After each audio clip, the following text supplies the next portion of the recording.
I'm Jennifer Della Quadri, and this is the Raising Happy Teens podcast, where you learn how to successfully guide your teenager into adulthood without losing your sanity in the process. Let's do this.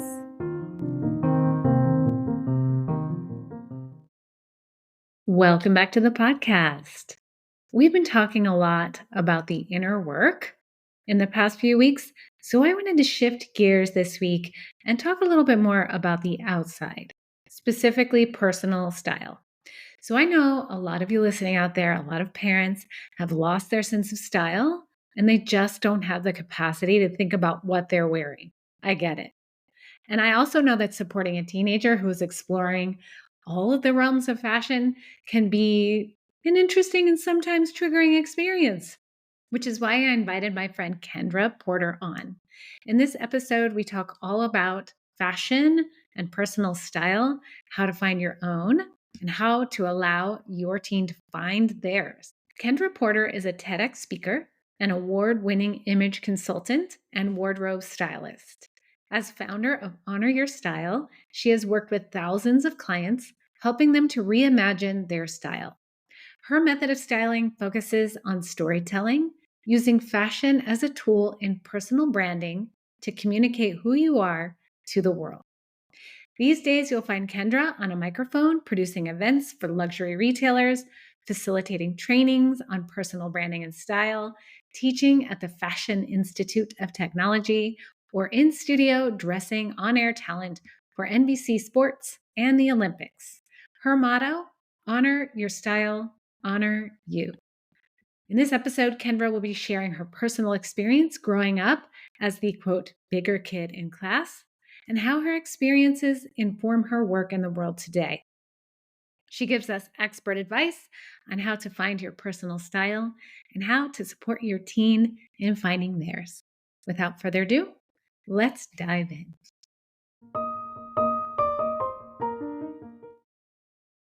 Welcome to the podcast, Kendra. It's so great to have you on as a guest. If you wouldn't mind just starting us off by telling us a little bit about yourself, who you are, what you do, so my audience can get to know you a little bit. Absolutely. So my name is Kendra Porter. I am an image consultant and wardrobe stylist. My company is called Honor You, but you can always follow me at Honor Your Style. My motto is Honor Your Style, Honor You. So what I do is I work with clients on understanding who they are, where they're headed, and then how to communicate that, right, through fashion and style. And so I'm happy to be here today. Thank you so much for having me. Yeah, I love the motto of honor your style, honor you.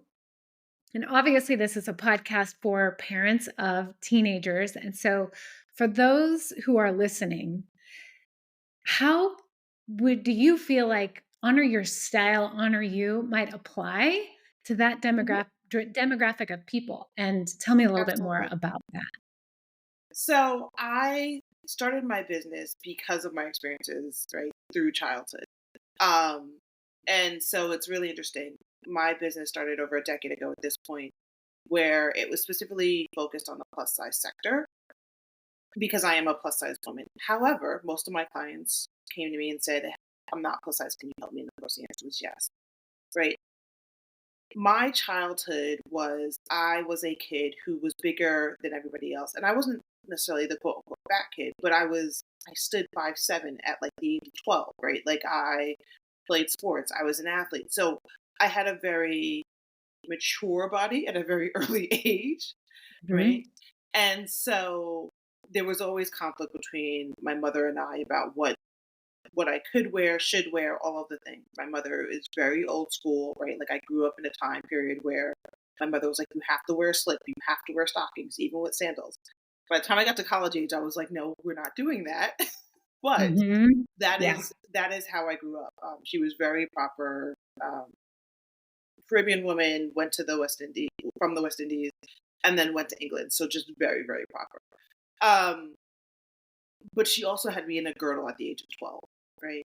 Mhm. And so there was a lot of things around self-esteem issues and all of that that I went through, which is why I wanted to focus initially on the plus size sector and being a plus size woman. What I have grown to appreciate across the board and have seen is that it doesn't make a difference whether you're a size 2 or a size 22. Everybody has their thing. And as adults and as parents, we have our thing, and then we sometimes project that on our kids, unfortunately, Mhm. right? And then as kids, right, thinking about when I was younger, it was I felt self-conscious about maybe what was said to me or how it was said to me or all of the things, right? I wanted to wear certain things, and how do you do that? I have worked with what generally starts off with moms, then I work with the husbands, and then some of the kids, right? So it's like I work into the whole family. And what I end up becoming is the intermediary, right? Like that liaison of like, okay, here's what's appropriate and understanding that, but here's also their own sense of style as children and how they want to grow and what they want to do and how they want to exercise their freedom. And so it's really being able to see both sides of it and saying, Mm. here's the happy medium of how to make that work. That's so really profound, and it can apply to so many things. And style is just one component of the way that parents can place their expectations on their kids. Mhm. When I imagined when you mentioned that you were placed in a girdle at the age of 12, it's like the physical containment and the mental Mm. containment that can come along with that, right? Mhm. And your mom in that situation was doing what she felt was best for you. Like this, Right? we dress this way for a reason. And so, but that wasn't in alignment with who you felt like you were on the inside. And I know that a lot of the parents I work with struggle with the same thing. They have an ideology of what's good and what would be best for their kids, but that may not be what really is best for them. And Mhm. so, when, say, for example, a parent who's listening, when they see that their teenager is wearing something and it's like, oh gosh, what's the world thinking of this person when they go out? I'm concerned. Right. How, so that they're not here, wear this girdle, wear these stockings with your sandals.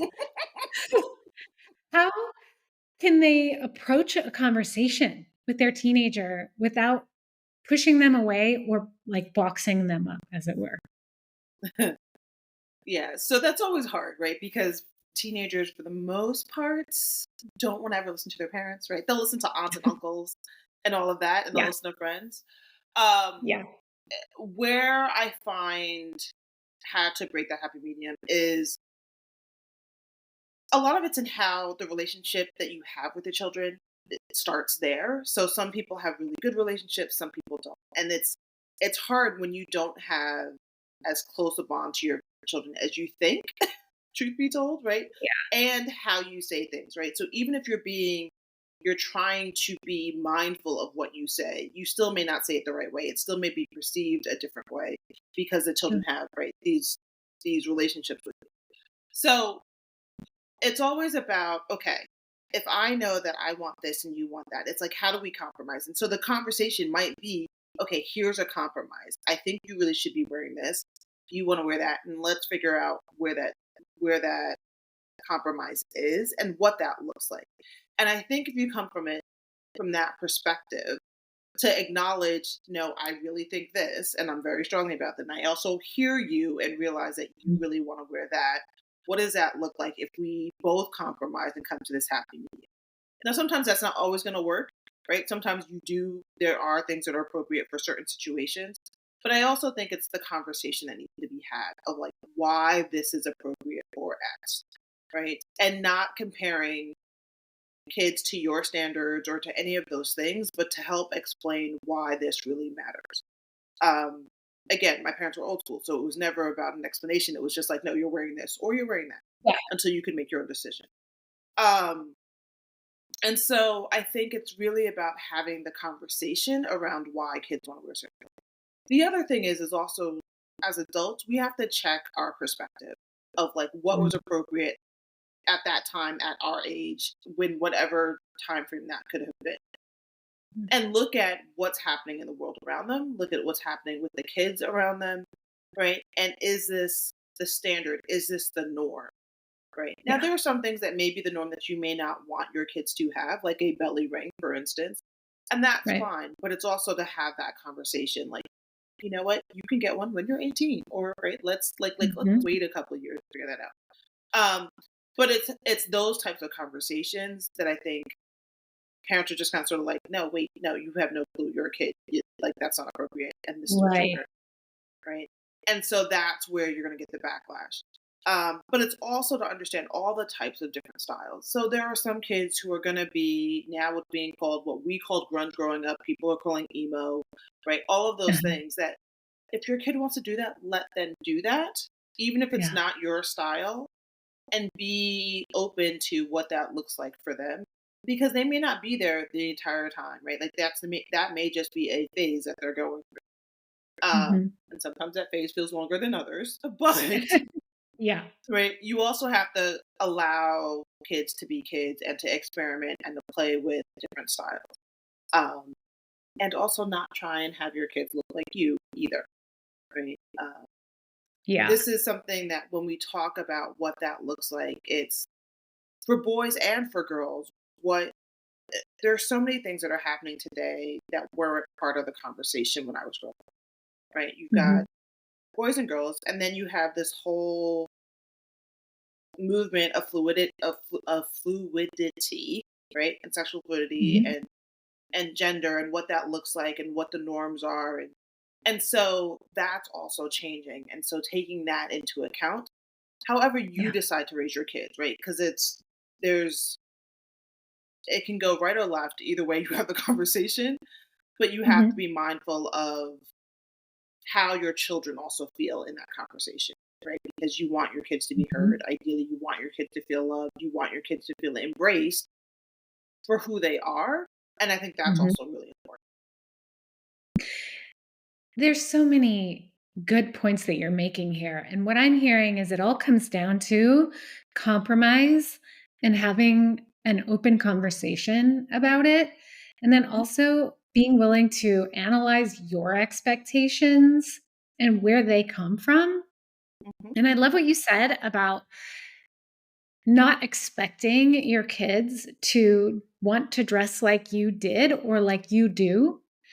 Because so often we get stuck in the my way is a good way or the right way. And it may be for you, but it's not necessarily going to be that true for your child. And so when it comes to your kid starting to express themselves, clothing is a fantastic way to allow them to do that. And to also recognize that it's not a forever thing necessarily. It may be Right. jarring, but it's not, you don't have to futurize and think that my kid's always going to dress this way for the rest of their life. They're going to be a 35-year-old person wearing, these same clothes. That's an evolution with it. And trusting them to follow their internal guidance and their intuition, and so that they feel good about what they look like and how they're perceived in the world. And I was watching your TEDx talk, and one of the things you said in it that I just loved so much was that fashion is a form of communication and style is a language. Mhm. Can you talk a little bit more about that? Yeah. Um, right. How we are perceived and how we see the world is visually, right? Um, it is always about what catches our eye. And so fashion is just that. Fashion is a designer's creative expression, right? To say this is what I've made, right? Like an artist, like anything else. And so it is what catches your eye is that part of it. Style, on the flip side of that, is taking what you see and making it your own. Right. So where there's fashion out there, there's mass market, all of the things. It's like, well, how do I take this and make it my own? How do I take the same jeans that my friends are wearing and look Mm, different in them so that we all don't look like we're Boxy twins? Right. I yeah. don't even know. My parents know what Boxy twins are. I'm like, I know what that is. I think my listeners probably do too. That's so funny. right. But it is how do we take what we see when we're in stores, when the kids are in stores, when they're shopping, right? And make it their own. And so that to me is that creative form of expression. I think the other thing is that having kids start to pick out their clothes earlier, right?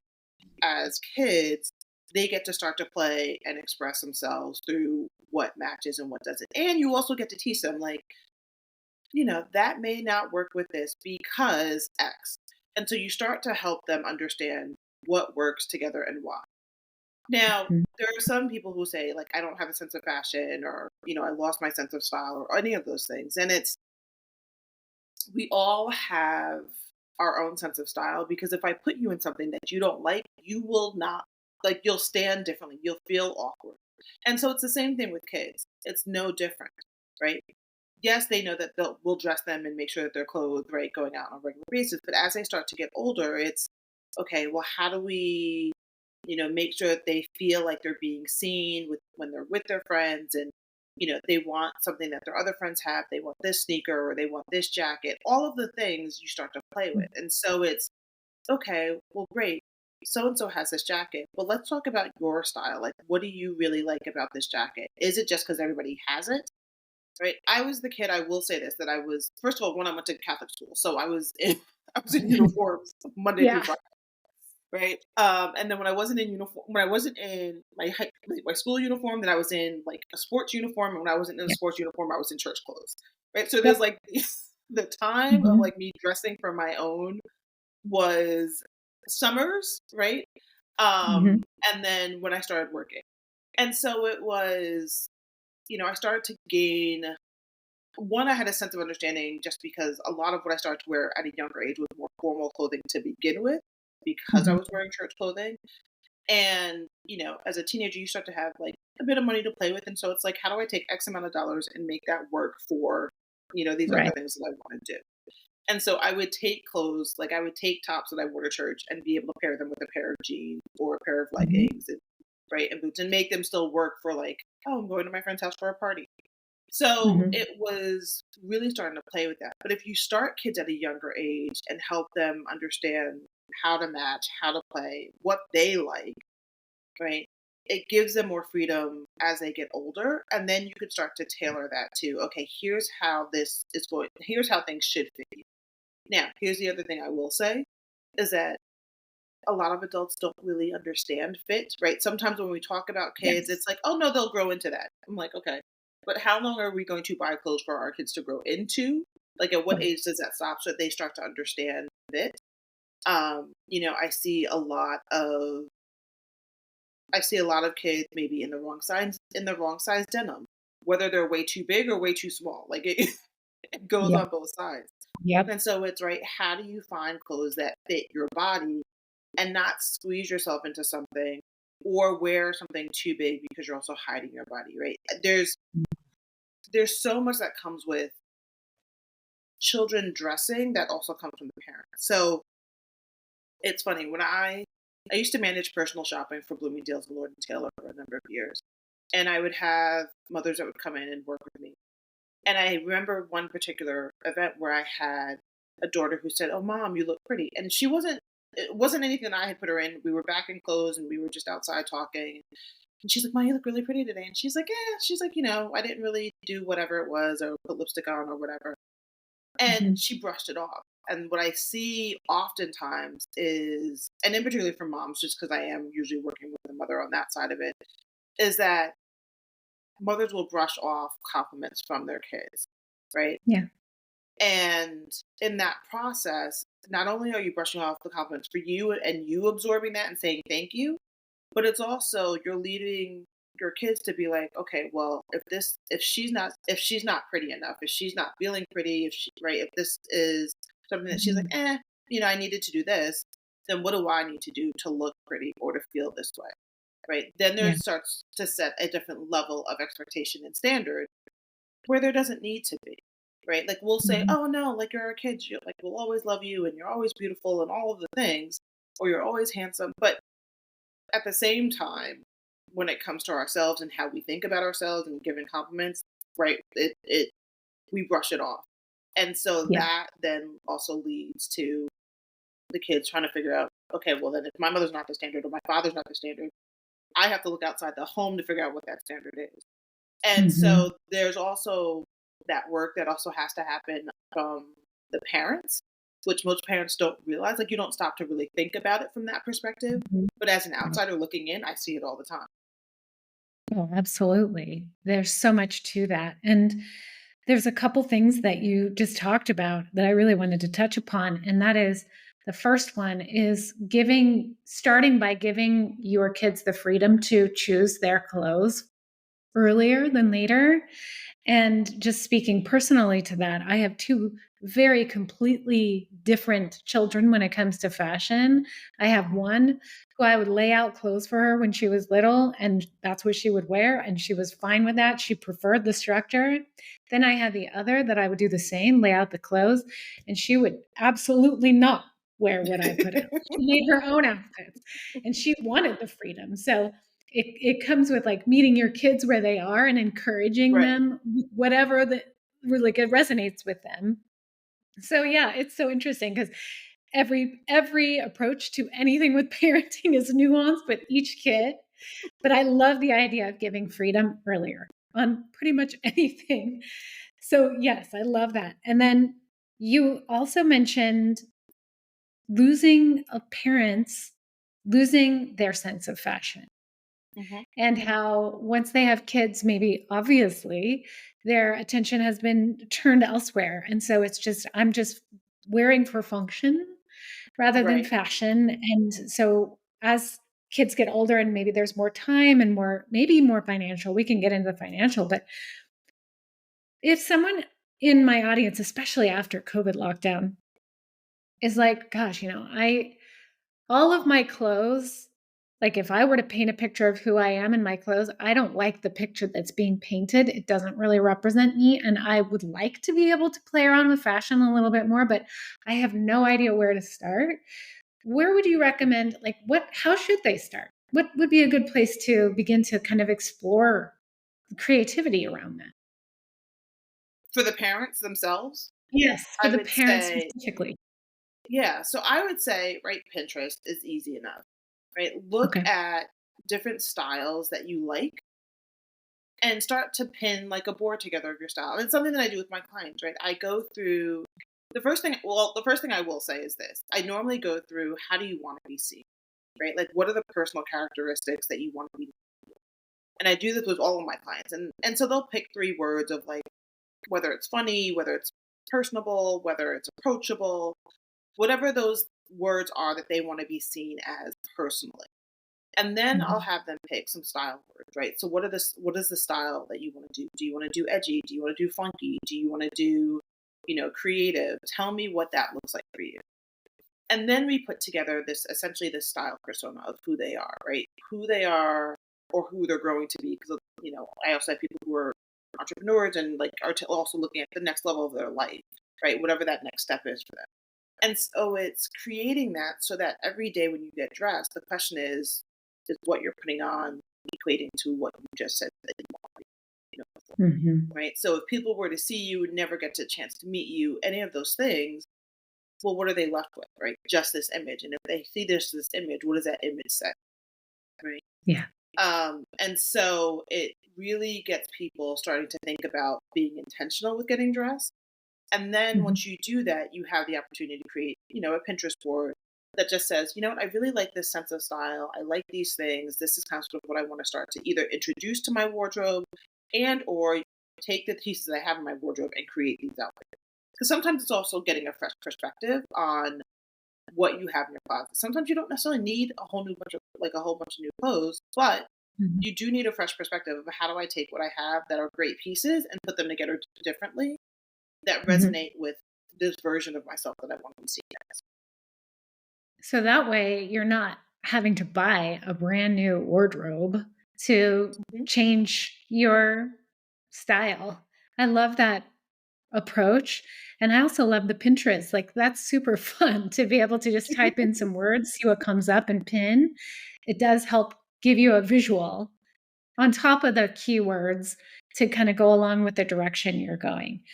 Would Yeah. you have any other tips for if somebody is wanting to integrate more style into their wardrobe without breaking the bank and having to buy a bunch of new things? Where might they start?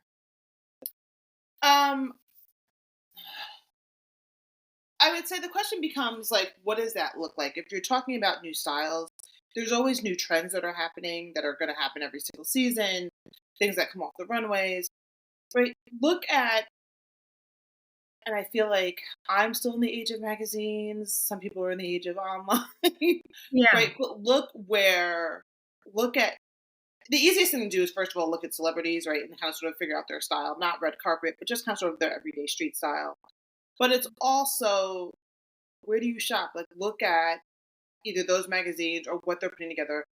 But my thing is this: is that please don't buy from the mannequin. Like, people walk into stores and they buy. They're like, I want everything that's on the mannequin. No, you Okay. don't. Like, yeah, Right? I do this. I'm so glad you said that because I'm like, that outfit looks perfect. I'm just gonna go ahead and get that. Right. Do not shop the mannequin. Like, yes, you can like the pieces, but do not wear that whole look. Right? Yeah.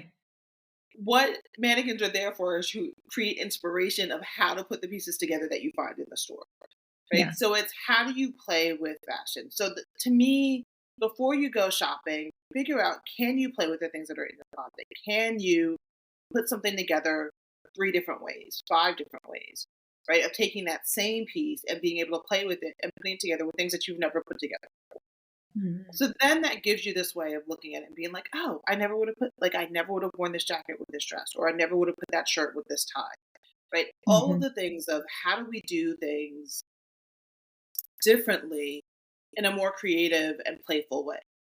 Now, granted, you do have to set some time for that, right? But I'm not telling people to take like 3 hours to do this. Like, as you're getting dressed, as you're preparing for, tomorrow, set your clothes out the day before and play with it. Take a half an hour and say, okay, this is what I would normally wear. Okay, can I introduce a different color? Can I introduce a different pattern? Right? Can I do a different shoe?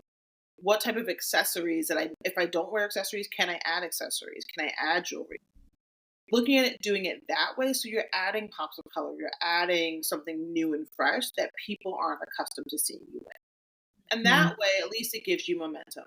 I think if you're looking at trying in different styles, there are tons of subscription boxes, right, that you can use as well. So for instance, right, I gained some weight last year. I was like, Yeah. I'm not buying a new wardrobe. I love my wardrobe. I'm not buying a new wardrobe. And Yeah. so I started using the subscription box to add new pieces to my wardrobe. So I had fresh new things every month, right? And then I Okay. could send those back and I could get some more in. And that goes for men and women. There's subscription boxes for both, right? So, Mhm. but you also have to pay attention to the style, because not I can't say all subscription boxes aren't made equal, but the styles are different. So you also have Mhm. to pay attention to the subscription box and the styles that are offered. Do they speak Yeah. to you? Is that something that you want to wear? If not, then try a different subscription service until you Yeah. can figure out, right, which is the right one for you. Because that's also really important. It's not just like, oh, I'm using the subscription box and it's not working. It's, well, is it your style? Is it your fashion sense? If it's not, then it's not going to work regardless. Right. And I'm the person that I love to touch and feel. So it wasn't until Mhm. COVID, when we couldn't really shop and we couldn't get new things, that I had to start looking at shopping online and all of that. And so, Right. that's also really important to consider. Definitely look at the reviews, how things fit. Do they run small? Do they run big? And find out your measurements. If you don't know what your measurements are, then, right, go to your local tailor or local seamstress. Go to your local cleaner, right, and Mhm. talk to your seamstress or your tailor there and have them give you your measurements and just say, hey, I'm having something made. Can you give me the basic measurements? And they will give you your bust, your waist, your hips, your inseam, shirt length, sleeves, Mhm. so that you know what you are. So when you go online to look at these items, you can also have an understanding of how they fit. That's also a really important resource to have for when you get the clothes and you love them, but they don't fit right, whether the pants are too long or Hmm. they need to be taken in or let out or whatever, is that there are resources to allow them to fit you the way you need them to fit. And you did talk a little bit about fit, but how do you know? And this may seem like a weird question, especially as a stylist. How do you know if what you're wearing is the right fit or a good fit for you? How can someone know that? So, truth be told, it's like, this is where you need a stylist. You get a That is stylist. why I'm here, right? It is why you need a stylist sometimes, right? Yeah. Um, but it's also understanding like the seams on a shirt, right? Where your seams. So this shirt, for instance, wait, hold on. Oh, well, we're not doing. I'm like, I realize we're actually just doing audio. I can explain it. She's wearing a beautifully green and white striped, kind of like a zebra. This is me not being a fashion person. A zebra type green and white, beautiful with a collar, and it's fitting perfectly. So that's what her shirt is. So tell me what you were meaning by the seams. Yes. So right. So in a button-down shirt, in a button-down collared shirt, Yeah. in a typical fashion, the seams on the shoulders should end at your seams. They should not be off to the sides of your shoulders. They should not be like up on your shoulders. They should be literally where you box out and you end is Yeah. where your seam should sit. A Okay. lot of people do not wear shirts that are properly fitted to their body. They may Okay. wear them oversized. They may wear them too small, right? And it also depends on if you're. It's also understanding body shape. So if you have really Right. broad shoulders, right? All of those things come into play.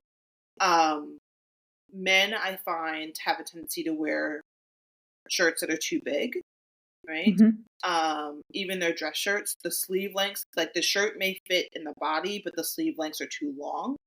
Yeah. Now, I will say this: partners, we have a tendency to buy for our partners. But if you don't know their true size, please stop buying for them, especially when it comes to dress shirts that are fitted. Right. Because I lie to you not. So my father passed a couple years ago. I was going through some of the things that my mother had bought him because I was donating everything. There were a whole bunch of different sizes. And my father, being my father, would have just been like, okay, fine, it fits. I wear it. I put it on. I have a jacket. Right. Right. But I'm going, you have all these different sizes of shirts. Like it doesn't make sense. And nor do the lengths of the sleeves fit properly as they should. Mhm. So, right, figure out what your partner size is, Mhm. right? And let your partner know this is my shirt size. If you were to buy things for me, this is what I wear. And vice versa. Because look, your partners will always buy for their other partners, whether it's anniversaries and all of the things. And then Mhm. inevitably somebody will get it wrong if they don't know the size. Share Yes. that with each other so nobody's guessing, right? Exactly. Um it would just help on both sides, right? Like Yes. It but does. it does, right? But it's also right understanding where the what the inseam is on a pant. Both for Mhm. men and women, I have petite clients who wear pants that are too long, then they feel that they can like either just let them if they're tight jeans and they'll just scrunch all the way bottom at the bottom. I'm going, well, you can have that cut. Women have a tendency to have things to think that things should be perfect when they buy them. I don't know Mhm. how that is or why that is, but they're not. Like, clothes are mass produced, our bodies are not. Have something cut to you. If you are petite, make sure that you get your pants hem, right? Have them Mhm. cut. They can do the same finish on the pants the way that they are. Have them do that for you. Men, the same thing in their suit pants, in their denim. Now, they have a tendency to generally, usually do better on inseam length because they can buy their pants that way. Women's pants or and clothing is not as specific. But, right, figure out what your break is. Do you want one break in your pants or no breaks in Mhm. your pants? You should not have more Mhm. than one break. You should not have two breaks in a dress pant, right? Because Yeah. then it just becomes a little sloppy and not as tailored and not as professional looking or as sleek looking. Even if you're not looking for something Mhm. that's professional, even if you're looking at something casual, you still want to fit the body and look sleek and not make it look sloppy. And so understanding that pants should have no more than one break in them, ideally, Mhm. right? Mhm. Um, but if you like wide flowy leg pants or a wider cut, that is fine. But then that should just hit at the top of your shoe, right? So understanding all of those things and your own body shape, which is a whole other conversation, right? That we have to take into account of body shapes and what silhouettes, whether it's for the kids or whether for the parents, what silhouettes work best for those body shapes as well. Yeah. And that knowing your partner's size can apply to knowing your teen's size, but at the same Hmm. time, I personally wouldn't recommend that you go out and buy a bunch of clothes for your teen without having them consult on the process, but it is, if you are going to buy something, it is helpful to know their measurements. So yeah, that Mhm. definitely can apply there as well. And the overarching theme here is that when you look good on the outside, when you feel good about what you are covering your body with, you can feel better on the inside. It helps with your inner confidence. That's not to say that when you look good on the outside, you're automatically going to be confident. There's lots of work that needs to go with that, but it definitely helps support that.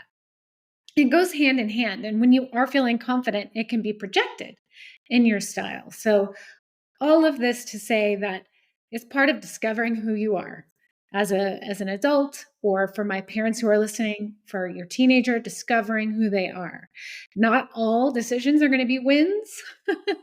It's part of the discovery process, and you did talk a lot about letting it be fun and playful, and I couldn't agree with that more. Like, that's the approach to take with this all, is what I'm hearing from you. Let it be fun and playful, experiment, get curious, be open, and also kind of develop this sense of trust in yourself. Like, I'm going to try this out, see how it goes, and then, play around with trying new things. And I love that whole thing. So if my listeners would like to delve a little bit more into the world of personal style, or find a little more support in getting in touch with that side of themselves, I know you mentioned Pinterest, you mentioned style boxes. Anything else that you think would be helpful in this arena in developing a personal brand or personal style? I think it's when it comes to personal style, it is what's going to reflect who you are and make you feel good. I think when you start to think about fashion and style, it's how do you play with some of the newer trends? And you don't have to take a trend. So I'll just say leopard print, for example, right?